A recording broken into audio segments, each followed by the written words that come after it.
Je m'appelle Camille, et je travaille au quart de fermeture dans un petit bar miteux situé dans la partie la plus calme de ma ville.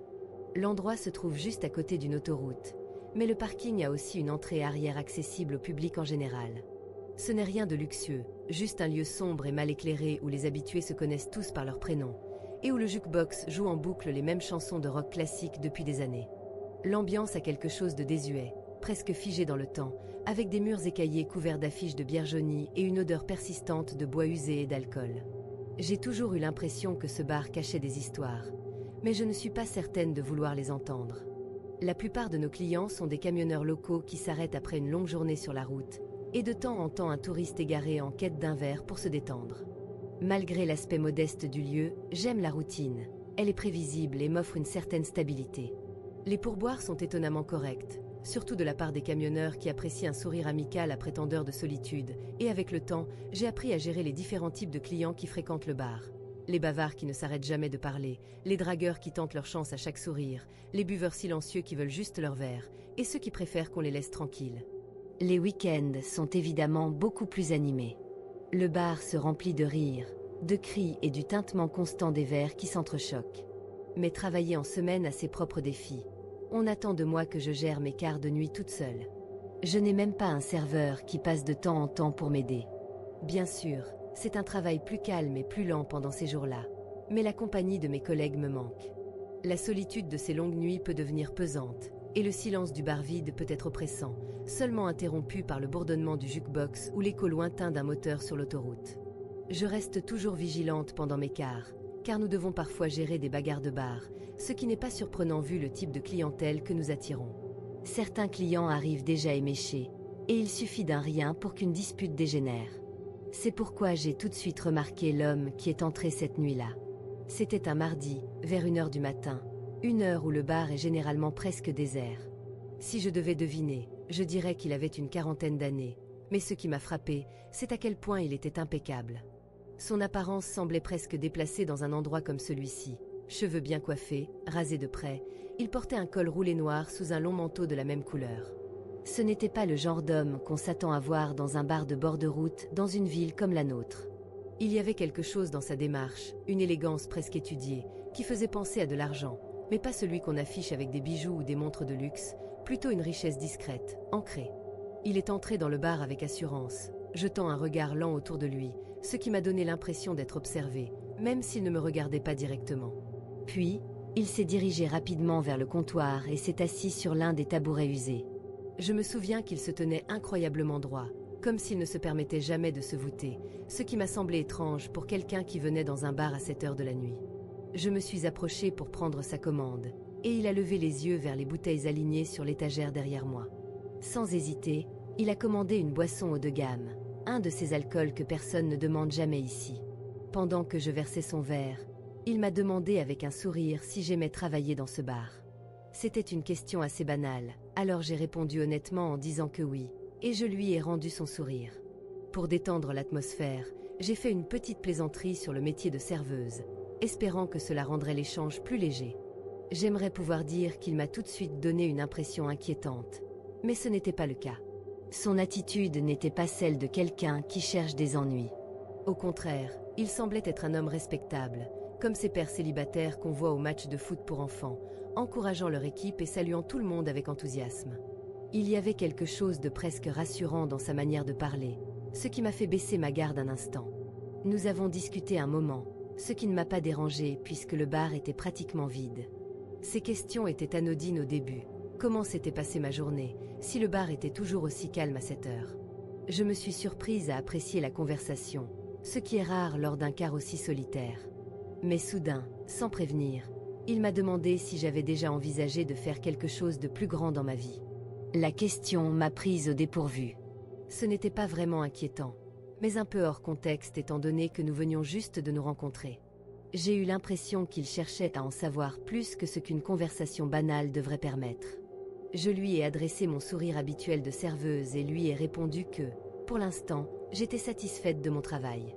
Il a hoché la tête lentement, prenant une gorgée de sa boisson, mais j'ai remarqué une lueur de déception dans ses yeux, comme si ma réponse n'était pas celle qu'il attendait. Le silence qui a suivi était inconfortable, et je me suis demandé si j'avais dit quelque chose qui l'avait contrarié. Après une longue pause, il m'a demandé à quelle heure je finissais mon quart. Cette question m'a déstabilisée. Jusqu'à ce moment, je n'avais perçu aucun signe de flirt de sa part. Alors j'ai été un peu déçue de penser que toute notre discussion n'était qu'un prétexte pour tenter quelque chose. J'ai souri à nouveau, mais cette fois, mon sourire était plus crispé. Je lui ai donné une réponse vague, quelque chose comme « plus tard », essayant de détourner la conversation de manière polie sans sembler trop distante. Avant qu'il ne puisse insister, je me suis tournée et j'ai commencé à nettoyer le comptoir, espérant qu'il comprendrait l'allusion. Il n'a pas insisté, ce que j'ai apprécié. À la place, il m'a regardé avec ce même sourire énigmatique, a fini son verre d'un trait et a sorti un billet de 100 € tout neuf, le posant délicatement sur le comptoir comme si ce n'était rien. Sans ajouter un mot, il s'est levé et est sorti dans la nuit, disparaissant dans l'obscurité. Je ne savais pas quoi penser de cette rencontre. À première vue, ça semblait insignifiant, mais quelque chose dans son comportement m'a laissé intriguée, voire un peu troublée. Il y avait quelque chose chez lui qui ne collait pas, quelque chose que je ne pouvais pas définir.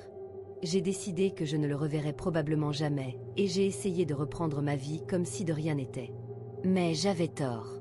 Une semaine plus tard, il est revenu, et cette fois, il n'était pas seul, une femme l'accompagnait. La femme a immédiatement attiré mon attention, car je ne l'avais jamais vue auparavant. Elle semblait avoir une trentaine d'années, mais sa façon de s'habiller ne correspondait pas à son âge. Elle portait des vêtements à la mode, presque trop jeunes, comme si elle essayait désespérément de se fondre dans une foule plus jeune. Il y avait quelque chose d'artificiel dans son apparence, du maquillage parfaitement appliqué à la manière dont elle se déplaçait, comme si chaque geste était soigneusement calculé. Je les ai observés attentivement alors qu'ils s'approchaient du comptoir. Tout chez elle semblait orchestré. La manière dont elle souriait avec une facilité exagérée, la façon dont elle s'est appuyée contre le comptoir comme si nous étions déjà amis. Pendant que je posais des serviettes devant eux, ses premiers mots n'ont été ni un bonjour ni une commande, mais un compliment. Avec un sourire trop joyeux, elle m'a dit que j'étais très jolie, et ses doigts ont effleuré mon bras en parlant, s'attardant une seconde de trop. J'ai ri et les remercié, mais à cet instant, j'ai su que quelque chose clochait avec cette femme. L'homme, lui, est resté silencieux, ce que j'ai trouvé étrange, car la dernière fois, il avait été très bavard. Ils ont commandé des boissons, et pendant que je les servais, les questions ont commencé à fuser. La femme voulait savoir depuis combien de temps je travaillais ici, quel âge j'avais, et toute une série de questions banales du même genre. J'ai répondu par des phrases courtes et polies, mais je ne pouvais me défaire de l'impression que ce n'était pas une simple conversation. Elle m'étudiait, analysant chacune de mes réponses comme si elle cherchait quelque chose de précis. À un moment, elle a jeté un coup d'œil à l'homme, et on aurait dit qu'il communiquait sans parler, comme s'il partageait une compréhension tacite. Puis elle s'est tournée vers moi et, sur un ton confidentiel, m'a dit qu'elle dirigeait un club d'événements exclusifs. Elle s'est penchée vers moi en parlant, baissant la voix comme pour éviter que quelqu'un d'autre ne l'entende, et m'a expliqué qu'elle était toujours à la recherche de jeunes personnes amusantes pour des soirées privées. Elle m'a proposé 10 000 € pour un week-end de travail. J'ai laissé échapper un petit rire gêné et lui ai dit que ça semblait trop beau pour être vrai. Elle a insisté, m'assurant que c'était réel, et a mentionné qu'un groupe de filles comme moi travaillait déjà pour eux. Son sourire ne vacillait jamais, ce qui commençait à me faire peur. Elle a tenté de ramener la conversation sur le travail, répétant des mots comme « amusant »,« sûr » et « exclusif ». Puis, d'un ton désinvolte, elle m'a suggéré de sortir un instant à l'extérieur, disant qu'il y avait quelqu'un qui pouvait mieux l'expliquer. Mon cœur s'est mis à battre plus vite. À ce moment-là, j'ai cessé de faire semblant que tout allait bien.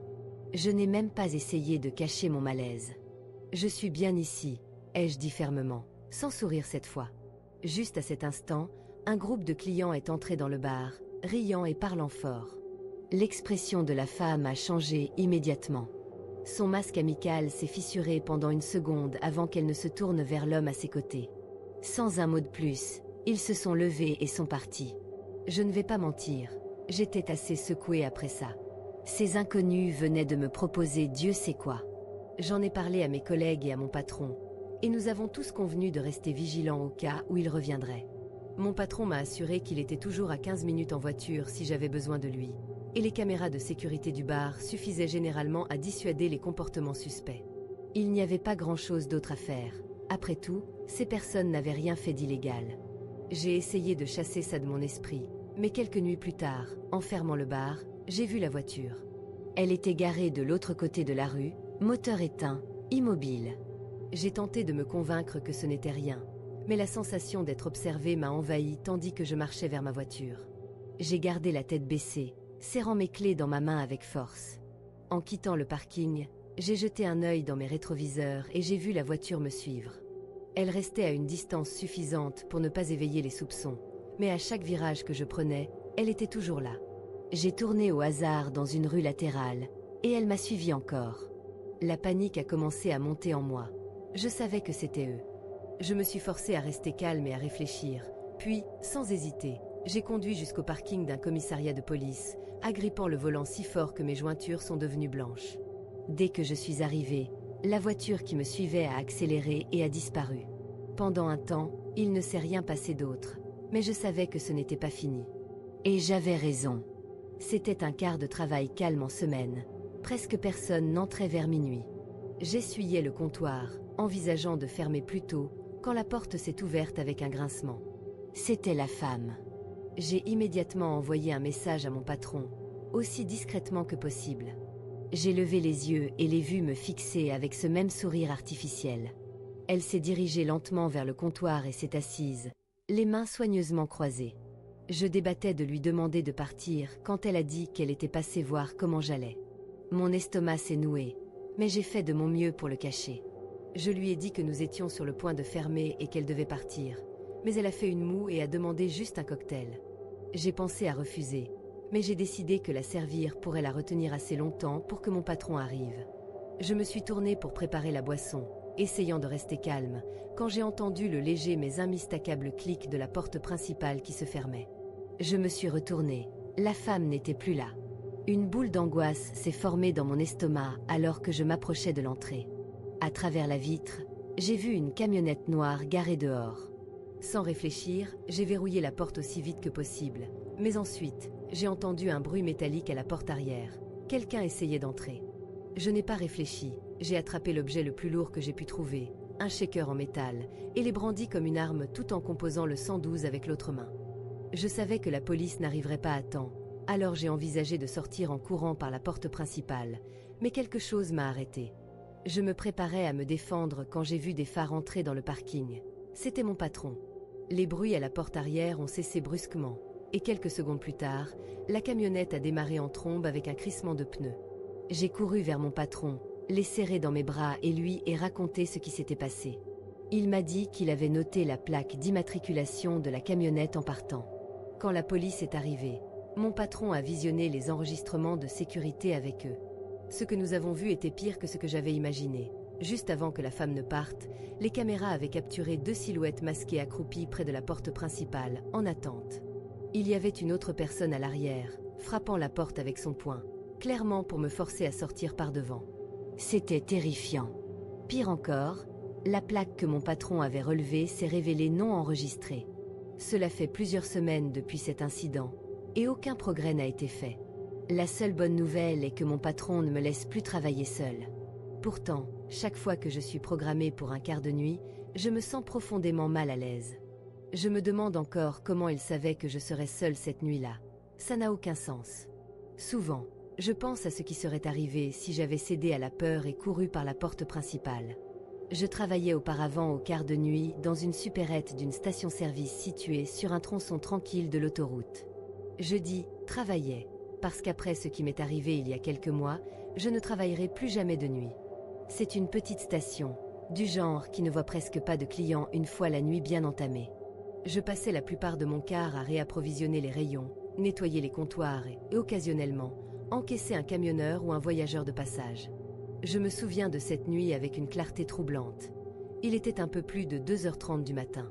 À ce moment-là, même les camionneurs avaient disparu et je n'avais pratiquement rien à faire. Je faisais défiler mon téléphone sans vraiment y prêter attention, juste pour passer le temps. À un moment, je suis sortie prendre l'air, frottant mes mains contre le froid, expirant pour voir mon souffle se dissiper dans l'air glacial du parking. Il était complètement désert, juste les pompes à essence, la route et un sombre étendue d'arbres de là. Le néon de la station clignotait faiblement, et je me souviens qu'il y avait du brouillard, si épais qu'on pouvait sentir l'humidité dans l'air. Malgré la proximité de l'autoroute, Le silence était oppressant. Juste au moment où j'allais rentrer, j'ai aperçu quelque chose du coin de l'œil. J'ai tourné la tête et j'ai réalisé qu'il y avait une personne debout derrière une des pompes. Comment ne l'avais-je pas remarqué avant? Elle portait un sweat à capuche rouge sombre, les mains enfoncées dans les poches. Il n'y avait aucune voiture en vue, donc elle ne faisait évidemment pas le plein. Ce qui était étrange, c'est qu'elle ne semblait pas non plus se diriger vers la boutique. Elle était juste là, à moitié tournée vers moi, comme si elle m'observait. Au début, j'ai pensé qu'elle attendait peut-être quelqu'un, mais quelque chose dans son comportement m'a troublée. Elle se déplaçait bizarrement, traînant les pieds dans un motif circulaire, comme si elle était nerveuse ou indécise.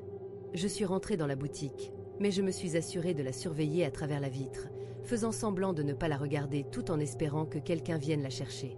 Quelques minutes ont passé, puis elle a commencé à marcher vers la porte, lentement au début, puis elle a soudainement poussé la porte avec décision et est entrée. Elle s'est approchée du comptoir, mais n'a rien dit tout de suite, se contentant de me fixer comme si elle m'évaluait. Puis, d'un ton précipité, presque répété, elle a murmuré que sa voiture était tombée en panne juste avant les pompes et qu'elle avait besoin d'un coup de main ou peut-être d'un peu d'essence pour atteindre la prochaine ville. J'étais sidérée. Elle n'avait même pas essayé de rendre son histoire crédible, comme si elle ne s'attendait pas à ce que je la croie. Je lui ai proposé d'appeler une dépanneuse à la place. Non, non, a-t-elle dit trop vite, secouant la tête, et elle a insisté en disant qu'elle avait juste besoin d'une lampe torche, ou peut-être d'aide pour vérifier sous le capot.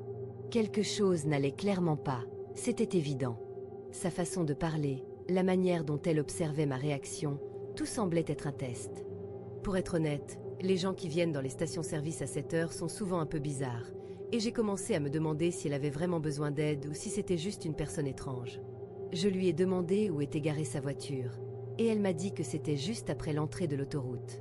J'étais sceptique, mais elle a pointé du doigt l'écran derrière moi. Je me suis tournée pour regarder, et à ma grande surprise, il y avait effectivement une voiture garée là. J'ai pensé, zut, peut-être qu'elle a vraiment besoin d'aide. Mais ensuite, ça m'a frappée. J'étais sortie il y a quelques minutes, et j'aurais vu une voiture garée là. J'ai regardé à nouveau l'écran et j'ai remarqué un léger mouvement près du pare-chocs arrière de la voiture. Quelqu'un était accroupi, hors de vue. Une vague de peur m'a envahi. J'ai forcé un sourire détendu et lui ai dit que j'allais l'aider, mais que j'avais d'abord besoin d'aller chercher mon téléphone dans le bureau à l'arrière. Je me suis tournée lentement, ne voulant pas l'alarmer, mais dès que j'ai été hors de sa vue directe, j'ai appuyé de toutes mes forces sur le bouton d'urgence sous le comptoir. L'alarme a retenti immédiatement, résonnant dans toute la boutique. Je m'attendais à ce qu'elle m'attaque, mais ce qu'elle a fait était encore plus troublant. Son énergie nerveuse a complètement disparu. Plus d'urgence feinte, plus de mouvements agités. Elle s'est détendue, son langage corporel a changé du tout au tout, et puis elle a souri, pas un sourire paniqué ni gêné, mais un sourire lent et complice, comme si tout cela l'amusait. J'étais sous le choc. Je n'ai même pas eu le temps de réagir physiquement quand, d'un mouvement fluide, elle s'est retournée et a couru dehors. J'ai foncé vers les écrans juste à temps pour voir deux personnes s'enfuir, non pas vers la voiture, mais vers les bois derrière la station. La voiture était toujours là, moteur éteint, phares éteints. Il n'y avait personne à l'intérieur. Quand la police est arrivée, tout était comme je l'avais vu. La voiture était encore là, mais les personnes avaient disparu. Pas d'empreinte s'éloignant, aucun signe de nulle part.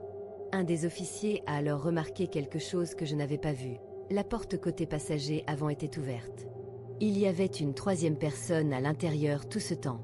La police a pris ma déposition, a visionné les enregistrements de surveillance, et c'était tout. Quelques jours plus tard, ils ont remorqué la voiture et vérifié les plaques. Il s'est avéré qu'elle avait été déclarée volée une semaine plus tôt, à plus de 100 km de là. Personne ne l'avait réclamée, il n'y avait pas de rapport de personnes disparues ni de crimes liés, juste un véhicule abandonné au milieu de nulle part, sans explication. Cela fait des mois, et toujours rien. Je ne sais pas pourquoi les supérettes sont des cibles si populaires, mais je peux dire avec certitude que je ne travaillerai plus jamais de nuit. Cela s'est passé il y a quelques semaines. Je travaille au quart de nuit dans un Walmart, et bien que ce ne soit pas le pire emploi du monde, après un certain temps, on a l'impression que le temps ne passe plus. Les nuits se mélangent, les mêmes rayons, la même routine, le même bourdonnement monotone des néons au plafond. J'espère qu'un meilleur poste se présentera bientôt. Je m'occupe généralement de réapprovisionner la section électronique, ce que j'aime bien car c'est plus calme que les autres zones. Les gens ne se précipitent pas à 2 heures du matin pour acheter des chargeurs de téléphone ou des enceintes Bluetooth. La plupart des clients sont des noctambules qui passent le temps ou des camionneurs qui achètent des provisions de dernière minute avant de reprendre la route. C'est pourquoi j'ai tout de suite remarqué cet homme. Au début, je n'y ai pas prêté attention, juste un type qui errait dans les allées, probablement en attente de quelqu'un. Mais après quelques minutes, j'ai réalisé qu'il n'achetait rien. Il ne faisait même pas semblant. Il réapparaissait sans cesse à chaque fois que je levais les yeux, rôdant près de l'allée suivante ou restant immobile un peu trop longtemps près de la section des soldes. Il ne regardait rien, il était juste là, à me fixer. Je me suis dit que je devais être en train d'imaginer des choses. Le magasin est grand, et peut-être qu'il prenait simplement son temps, mais sa façon de se déplacer, toujours assez près pour que je le remarque, sans jamais rien prendre, m'a mise mal à l'aise. J'espérais qu'il finirait par s'approcher et me demander mon numéro, mais il ne l'a jamais fait. C'était comme s'il voulait que je le voie, ce qui n'avait aucun sens pour moi. J'ai essayé de contacter quelqu'un par radio pour en parler, mais j'ai réalisé que les piles de ma radio devaient être mortes car elles ne fonctionnaient pas. Finalement, je me demandais si je devais aller chercher un manager quand j'ai senti une main se refermer autour de mon bras. J'ai failli bondir de peur, mais avant que je puisse réagir, une voix féminine a retenti, forte, amicale, trop familière. « Te voilà !» a-t-elle exclamé, avant d'enchaîner sur un discours expliquant qu'elle me cherchait partout. Je me suis tournée, complètement déconcertée, et j'ai vu une femme que je n'avais jamais rencontrée de ma vie. Elle souriait, son emprise ferme sur mon bras comme si nous étions de vieilles amies qui se retrouvaient.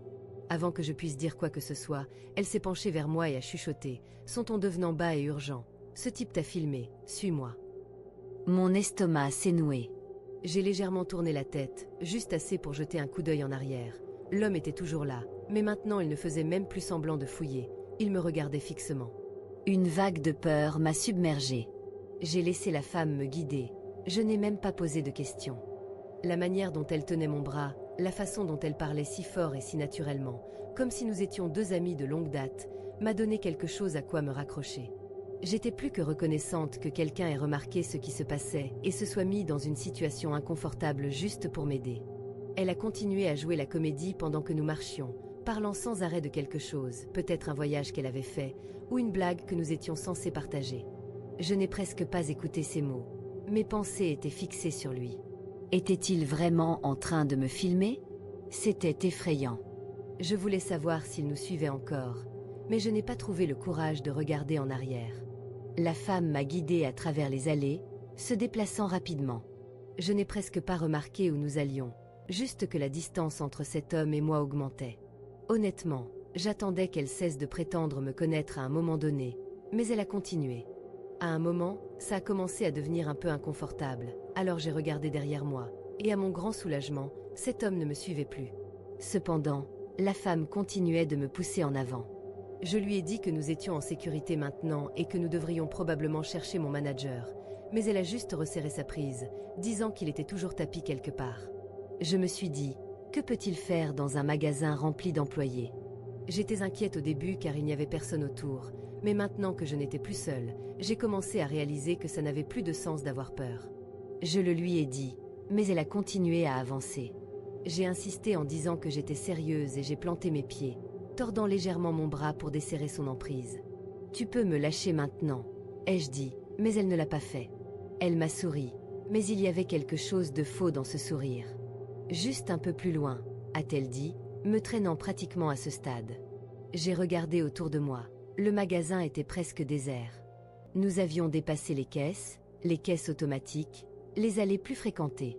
La section entrepôt se dressait devant moi, faiblement éclairée et presque vide.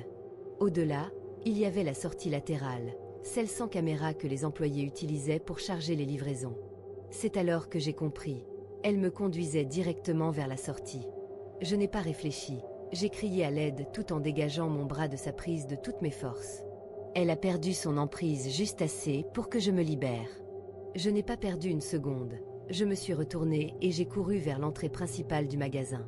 Pendant que je fuyais, elle a crié quelque chose derrière moi, me disant de revenir, puis elle a prononcé mon prénom alors que je ne le lui avais pas donné. J'ai continué à courir jusqu'à ce que je voie un de mes collègues accourir vers moi, probablement alerté par mes cris. Je leur ai dit d'appeler la sécurité, ce qu'ils ont fait immédiatement. Cette femme était déjà partie. Quand j'ai raconté mon histoire aux agents de sécurité, ni elle ni l'homme n'étaient en vue. Ils ont visionné les enregistrements de sécurité, et comme je le soupçonnais, la femme et l'homme étaient entrés ensemble dans le magasin. Elle avait été avec lui tout le temps.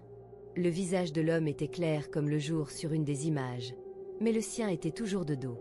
J'avais le sentiment qu'elle était la cerveau derrière tout ça, et ça m'a mise en rage que les caméras n'aient pas capturé son visage. Chaque seconde avait été planifiée. La police s'est impliquée, et tout indiquait une tentative d'enlèvement ratée. J'attends toujours une résolution. Cet homme devrait être facile à retrouver, puisque son visage a été filmé. Je n'ai aucune idée de comment cette femme connaissait mon prénom, et c'est ce qui me terrifie le plus. Ces gens ne m'avaient pas choisi au hasard. J'étais leur cible.